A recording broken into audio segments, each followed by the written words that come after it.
suratu Taghabun. Be simore ɗo kadi nde kadi ko innitirande fi ko wiyete kon darngal at-taghabun bimana ko ñalande sertigu ngol ɗo ko ngol makkiya e ko ngol madaniya kadi bimana aya jeɗe hino jilli e maggol. Bismillahi rahmani rahim. Yusabbihu lillahi subbu hinaniki Allah ma fi samati konkon ka kammuli wa ma fi l-ardi konkon ka leydi. Lahul mulku ko Allah waɗani laamu ngun. Allah ittu ka laamu ma okkoramen laamu ma ngol lamminamen ya hayyu ya gayyumu. Ayi ha tampere sonja kamen woni ɗon ya hayyu ya gayyum okkormen laamu ma ngon. Walahul hamdu kanko waɗani yettore nden. Howa kanko Allah ala kulli shay'in dow kala wonde gadi ɗum ko wawɗo. Awa nanegoy huwa alladi ko kanko Allah woni o khalaqakum taguɗo on nani. Faminkum no e mawɗon kafirun heferɓe yo Allah dando en e durriyaji men ɗin tawe ɗen ɗon ko perdi. Wa minkum no e mawɗon mu'minun gomɗinɓe yo Allah tawnu en ɗon. Wallahu Allah bima ta'maluna ko on ɗon gollude kon fof basirun ko sutiɗo. Khalaqa samawati kankon taguɗo kam muliɗin wal arda e leydi nden bil haqqi sabi gonga. Wa sawwarakum o mbadini on o formi on fa ahsana o labini kadi suwarakum mbadi mon ndin kadi reedu nene mo. Musidɓe julɓe ko rewɗon Allah yettuɗon Allah mawninɗon Allah wono fanɗi ko Allah waɗani on kon on watamo yoɓutude. Wa ilayhi ko faade ka makko almasiru no ruttorde nden. Ya'lamu kanko Allah imo andi ma fi samati konkoni ka kammuli wal ardi e ka leydi. Wa ya'lamu imo andi ma tusirruna konkon ɗon suuɗude wa ma tu'linuna e konkon ɗon feññinde. Wallahu kanko Allah alimun ko anduɗo bi dhati suduri gunduji ɓerde. Alam yatikum e yarali on naba ulladina e habaru ɓen kafaru yedduɓe min qabili ko adi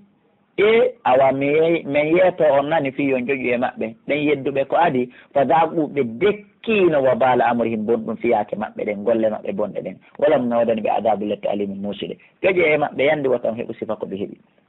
dalika ko waɗi ɗum ɓe annahu saabu koni kanat laatike tatim noddanaynoɓe rusulu nelaɓe maɓɓe ɓen bil bayinati hujjaji feeñuɗi faqalu ɓe dari ɓenni abasharun yahadunana eke ereke ko ibnu adama fewnata en si Allah no faala en fewi ko jinna waddatama malaika fa kafaru ɓe yeddi wa tawallaw ɓe hucciti astagnallah ɓe yondinori Allah subhanahu wa taala bimana ɓe yondinori ko ɓe jogui kon e Allah bimana ɓe hawki Allah ɓe yondini fi Allah few ɓe terti fi ɗum ɗon wallahu tawi Allah kadi ganiyun ko yondiniɗo fi maɓɓe tonin ka ɓe yondini ɗum fi makko hamidum ko yettiniɗo.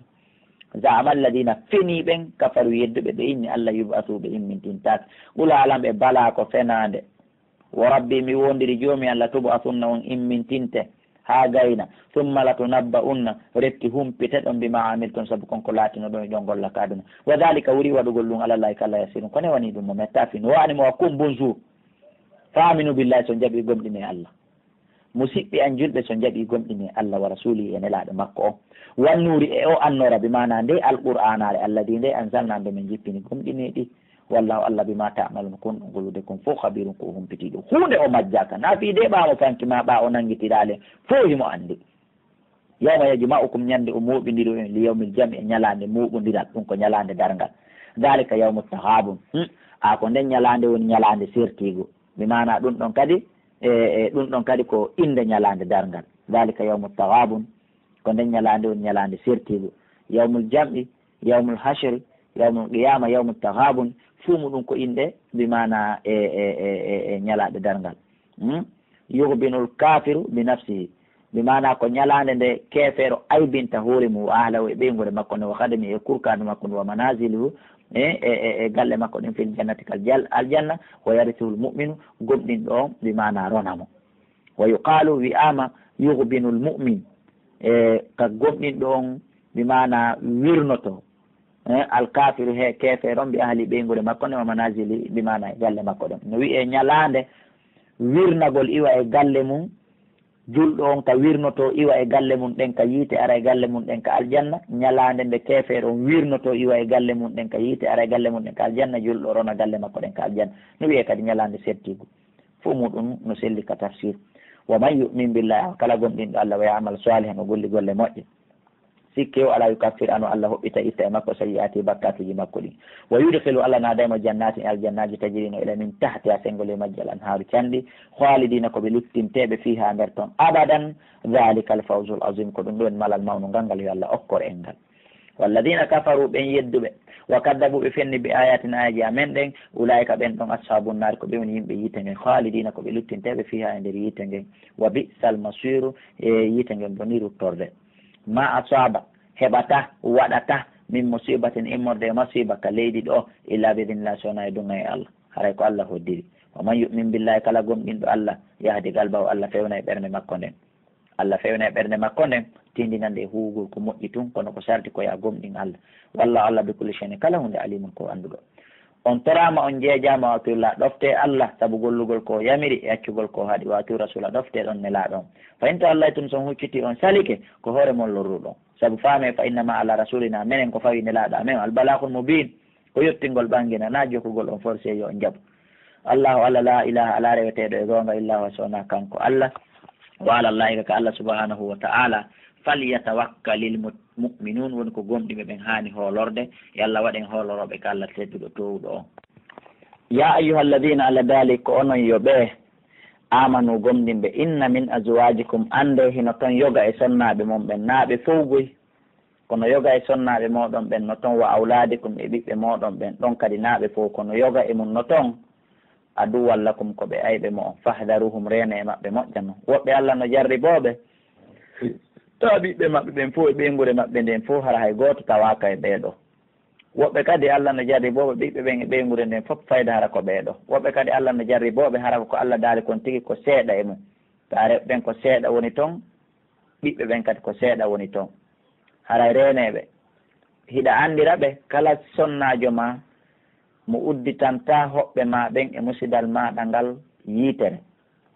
kala sonnajo mo moƴƴotako e ma moƴƴotako e kawtal ngal haɗayɗoma okkorgol kawtal ngal e wallitagol siɓɓe ma ɓen ma siɓɓe makko ɓen ma jatiguiɓe ɓen ɗum no andine haray on ko mande jeyaɗo e maɓɓe wano noon kadi kaɓiɓɓe haala daɗo wa in ta'afu si tawi woni on yaafike wa tasfahu on ɗurnike wa tawfiru on yaafanike ɓe fa inna allaha Allah gafurun ko yaafotoɗo rahim ko yurmeteɗo haray tun noon ande innama amwalukum ande no jawle mon ɗen ɗo nayoga e mum ko pap wa awladukum e ɓiɓɓe mum ɓen ɓiɓɓe ɓen e jawle ɗen fof fitna tum ko jarrabuye ko son feƴƴinira jarrabuye on no moƴƴiri wontana on aljanna ka on yanay e jarrabuye on wontana on yiite kono ko jarrabuye nani yo Allah feƴƴinira en no moƴƴiri wallahu Allah indahu ka makko woni ajurum joddi azimun mawnundi fattaqullah hole Allah mastata'tum embere no wawruɗon noon ɓa Allah jippinino o aya ka Baqara to fattaqullaha ya ayuha alladina amanu ka ali imrana ittaqullaha haqqa tuqati hule Allah no hana hulirede no sahabaɓe wulluno maapi moƴƴa ɓe Allah ne laaɗo Allah fawi men komin wawata hulde Allah no hana hulirede no Allah inne ha joni ka yurmede ka fasilitangol on andingol on komi yiɓɓe mon joni fattaqullaha mastata'tu hule Allah no wawirɗon noon julde nde juulu kala no tawata cellal mangal hino périmètre ma ko wano noon kadi ka korka ko wano noon ka hajju Allah ko yurmeteɗen wasma'u nanon noon ayeje Qur'an ɗen hadiseje ɗen gollitino wati ɗofto ɗon kadi wanfigu itton sadaka koni wuddetake wanfigu itton sadaka hayral li anfusikum ko ɗum ɓuuri moƴƴande wonkiji mon ɗi son itti sadaka ko taw sikku ko wonkiki okkorɗon kin ɗum moƴƴani de ko ono wonki ittuki sadaka kin tigi woni ko wondani on e moƴƴere harayno wa man yuqa shuhha nafsi kala dandaɗo ndere ranka ko wonki makko kin bone ndere ranka ko wonki makko kin haray o kalifi sabu fawlay kara ɓen ɗo humul muflihuna ko ɓen malnoyteɓe sabu ko ndere ranka ko wonki kin puusata goɗɗo e wargol goɗɗo o hetta jawdi makko ndi ma laamu makko ngu ko ndere ranka ko wonki goɗɗo puusata goɗɗo e wujjugol ma e jattugol ma e kansugol e ko nandi so tawi ɗi in togude dolla so ñawri Allah gardan ñamande hasana ladande yudaifuhu lakum o sowanay onde o multiplier nay onde nde himo yoɓa on kanko ko alda e riba o yafir lakum o yaafo on kadi bakkatuji mum ɗi walla Allah shakurun ko yettiniɗo